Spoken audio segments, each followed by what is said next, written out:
Found North Batch 8 sits here in front of me today with a minimum age statement of 18 years. So this one comes in at 124.4 proof, and mash bill on this one is 87% corn, 12% rye, 1% malted barley. But I think the most impressive piece about this whiskey is the makeup of what's inside of it. So one of the whiskeys in here was finished in Madeira casks, but that only makes about 4% of this whiskey. The rest of it is a 22 and 23-year-old corn whiskey, a 23-year-old corn whiskey that was finished in ex-Bourbon casks, a 26-year-old corn whiskey that was finished in Hungarian oak, and then a 19-year-old rye that was finished in Hungarian oak as well. Those are some hefty numbers, some hefty age statements on some of those whiskeys. Again, this is coming in on a minimum age statement of 18 years.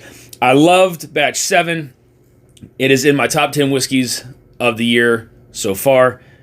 How will this Batch 8 hold up? Let's find out.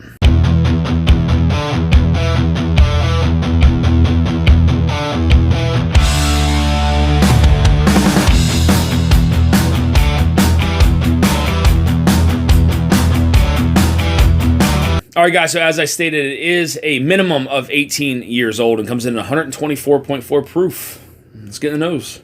You definitely get that corn sweetness further into the glass, further away from the glass.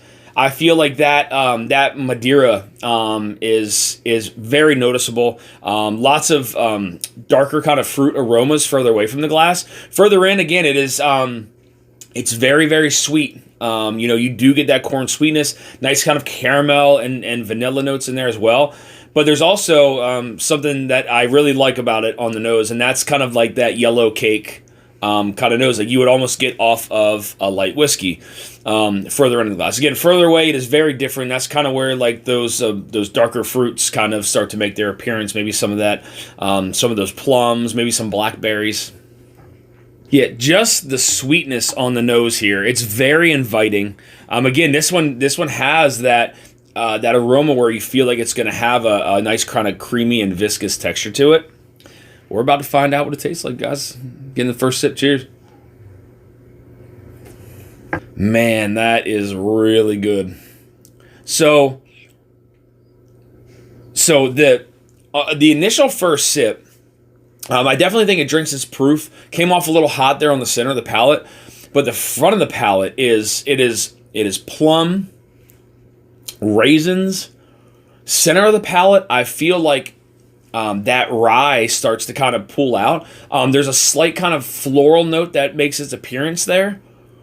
And then on the back of the palate, again, you almost get that mixture of like some of that rye and some of that corn that kind of makes its present there. The corn sweetness, not like the corn flavor itself, but like that sweetness from that corn whiskey. The Madeira cask, that whiskey only having like a 4% involvement in this whiskey, you do get a lot of those darker fruits there on the front of the palate. Man, the transition from this whiskey is very different. Let's get in the second sip. Man, the front of the palate on that it's like, and now it turned very fruity.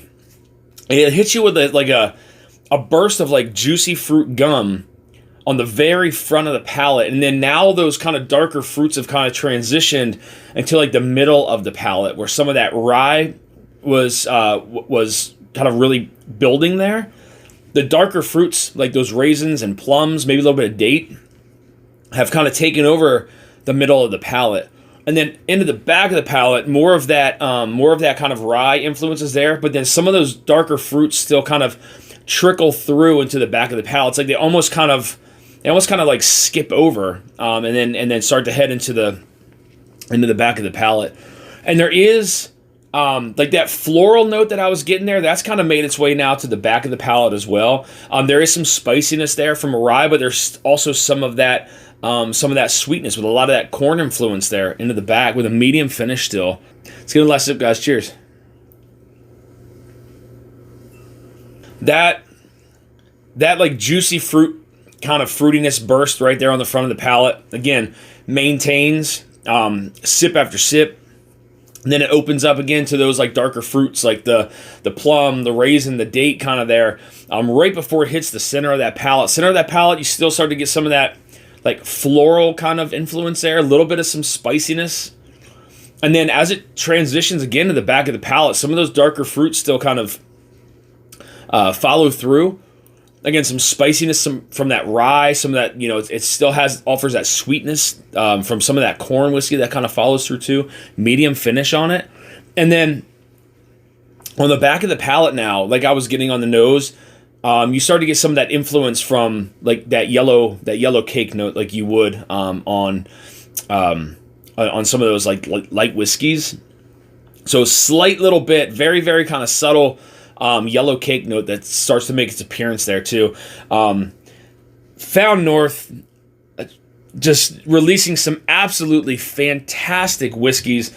Again, I was a huge fan of the Batch 7. This Batch 8 is right up there with it. It is absolutely delicious. Either way, another home run here from Found North. So I want to thank you guys for tuning into this episode of Dusty Dan's Whiskey Reviews. I want to give a big shout out to the team over at Found North for supplying me with the sample here to review on the channel. Guys, I'm going to say it, the stuff that Found North is putting out, if you don't buy it, I don't know what you're doing. If you have a chance to go out and buy any of those Found Norths, if they're available in stores, I know they're sold out online. If you have a chance to buy them, buy it. You will not regret it. This stuff is absolutely fantastic. So if you're looking for more reviews like this, hit that subscribe button and bell notification to be alerted of any upcoming reviews or live streams. You also find me on Instagram at Dusty Dan's Whiskey Reviews. Till next time, guys, stay dusty.